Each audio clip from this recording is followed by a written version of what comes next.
Nurse এবং চিকিৎসকরা কিন্তু এই গুরুতর আহত একজনকে এখানে চিকিৎসা দিচ্ছেন এবং আরেকজনকে ওটিতে নিয়ে যাওয়া হয়েছে বলে আমরা জানতে পেরেছি। এবং জামাত নেতারা যেটি বলছেন, বিশেষ করে বিএনপি ও জামায়াতের সংঘর্ষে শেরপুরের শ্রীবর্দী উপজেলা জামায়াতের সেক্রেটারি রেজাউল করিম মারা গেছেন।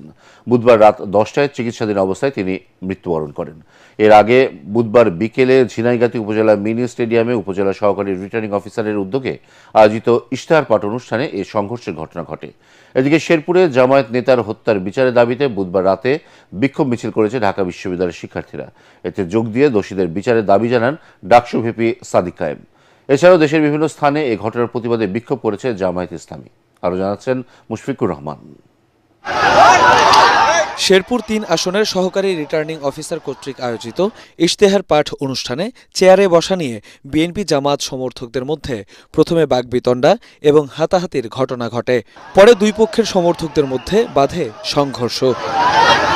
এ ঘটনায় আহত ৩ জনকে আশঙ্কাজনক অবস্থায় ময়মনসিংহ মেডিকেল কলেজ হাসপাতালে নেওয়া হলে শ্রীবর্দী উপজেলা জামায়াতের সেক্রেটারি রেজাউল করিমকে মৃত ঘোষণা করা হয় বলে জানান জামাত নেতা রাশেদুল ইসলাম। এদিকে শেরপুরে জামাত নেতা রেজাউল করিম হত্যার প্রতিবাদে বুধবার রাত 11:30 নাগাদ ঢাকা বিশ্ববিদ্যালয়ের ভিসি চত্বরে জড়ো হয় শিক্ষার্থীরা। পরে ভিসি চত্বর থেকে বিক্ষোভ মিছিল নিয়ে মুহসিন হল মল চত্বর হয়ে টিএসসিতে এসে জড়ো হয় তারা। এ সময় ডাকসুর সাধারণ সম্পাদক SM ফরহাদ বলেন, খুনি আর চাঁদাবাজিদের বিরুদ্ধে ব্যবস্থা নেওয়া না হলে বিএনপি সাংগঠনিকভাবে এসব হত্যাকাণ্ড চালাচ্ছে বলে বিবেচিত হবে। আপনারা নারী আক্রমণকারীদের বিরুদ্ধে ব্যবস্থা নিন, যদি ব্যবস্থা না নেন অতি শীঘ্রই দলীয় ব্যবস্থা আমরা ধরে নেব। আপনারা সাংগঠনিক সিদ্ধান্ত নিয়ে খুন করছেন। এতে ডাকসু ভিপি সাদিক কায়েম বলেন, বিএনপি এখন চাঁদাবাজ, টেন্ডারবাজ আর সন্ত্রাসীদের আতুরঘরে পরিণত হয়েছে। এই বিএনপির সন্ত্রাসীরা হামলা করে জামাতের রেজাউল ভাইকে হত্যা করেছে। যখন এই প্রার্থীদের উপর হামলা হচ্ছে, জনগণের উপর হামলা করছে, রাজনৈতিক দলগুলোর উপর হামলা হচ্ছে, তখন এই আইন শৃঙ্খলা বাহিনীকে আমরা পালাতে দেখেছি।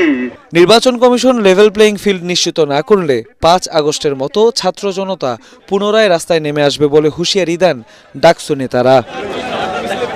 মুশফিকুর রহমান, ATN বাংলা, ঢাকা।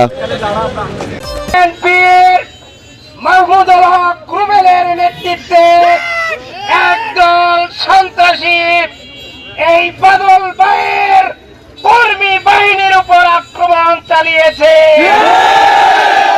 আহত করেছে, তাদেরকে রক্তাক্ত করেছে।